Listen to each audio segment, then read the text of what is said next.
Humanity was never supposed to matter.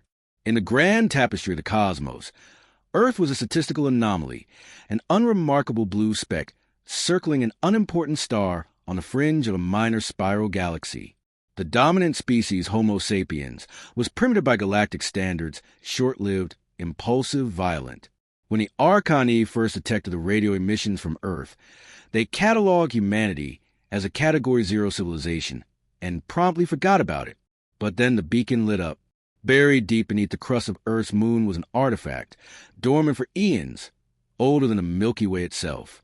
Its activation triggered an ancient alert across the galactic network, one the Archoni had not heard in millions of cycles. The signal of an ascendant seed. By the time the Archoni dispatched a probe to investigate, Earth had already changed. The beacon had awakened something inside the human race. Evolution accelerated. Consciousness expanded. Ideas that should have taken millennia to form erupted in decades. Quantum computing, dark matter manipulation, gravitational warping. Concepts that other species had struggled with for millennia became child's play to human minds. But with growth came attention. The Valkyrie Collective, rulers of the Orion Arm, saw the seed activation as a threat to the Order. Seeds were forbidden. Their activation always ended in war. Always. The Valkyrie struck Earth with a singularity weapon from orbit, collapsing half the planet's mass into a black sphere. 4 billion died in an instant. Humanity did not forgive. They did not surrender. They rose from the ashes of continents, from the ocean depths, from underground sanctuaries they had built in secret after deciphering the beacon's warnings. Humanity emerged not as survivors, but as something new. The first retaliation came 2 days later. A swarm of autonomous drones, each no larger than a fingernail, slipped through Valkyrie planetary shields and infected their central AI cores with self-replicating algorithm. Within 12 hours, every Valkyrie ship turned inward, seeing friend as foe, predator as prey. Entire fleets were lost to their own confusion. The war began not with declarations, but with annihilation. The galaxy watched in stunned silence as humans tore through star systems using tactics no one could predict. They didn't fight like a species trying to win. They fought like one refusing to lose. They used light as a weapon, time as a shield, entropy as a blade.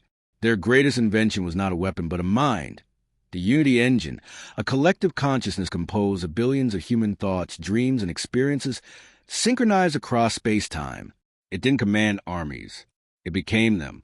Every soldier was every soldier. Every thought was shared.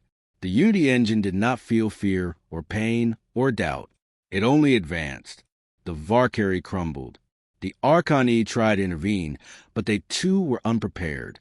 Their diplomacy was met with silence. Their peace offerings met with indifference, not because humanity was cruel, but because they had seen what awaited them. The beacon hadn't just been a signal. It was a memory, a warning, a story of a race that had risen before, that had reached beyond the stars and faced something that broke the laws of everything.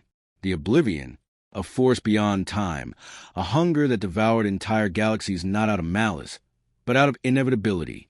The beacon was a record of the last stand of a race that tried to fight it, and failed.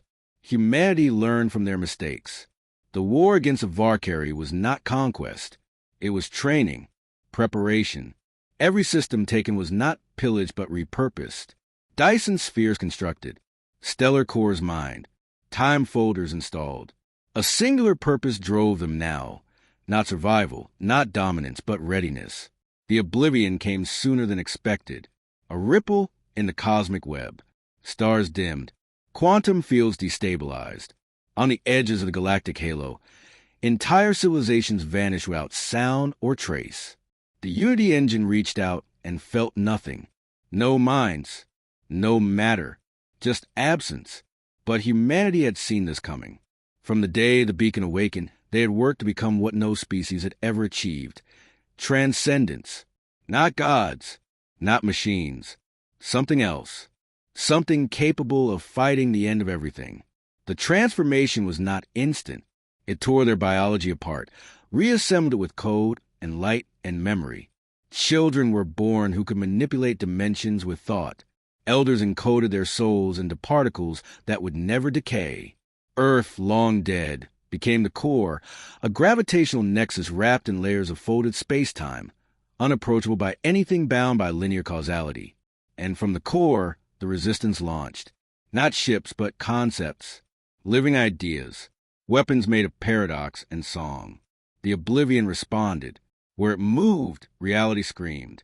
But this time, it met something it hadn't before: defiance.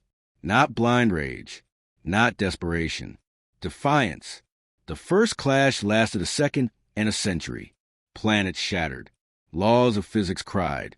But in the wake of it, the Oblivion paused. For the first time, it encountered entropy that pushed back. Humanity had become more than a species. They were a force, a variable, a living equation the universe could no longer solve. Across the stars, the surviving races watched. Some joined them, some fled, some worshipped them. But humanity did not stop to explain. They had a war to win. And in that war, they burned themselves brighter than any star. Unity fractured and reformed, billions dying and rejoining as one. Generations passed in moments. And then, finally, silence.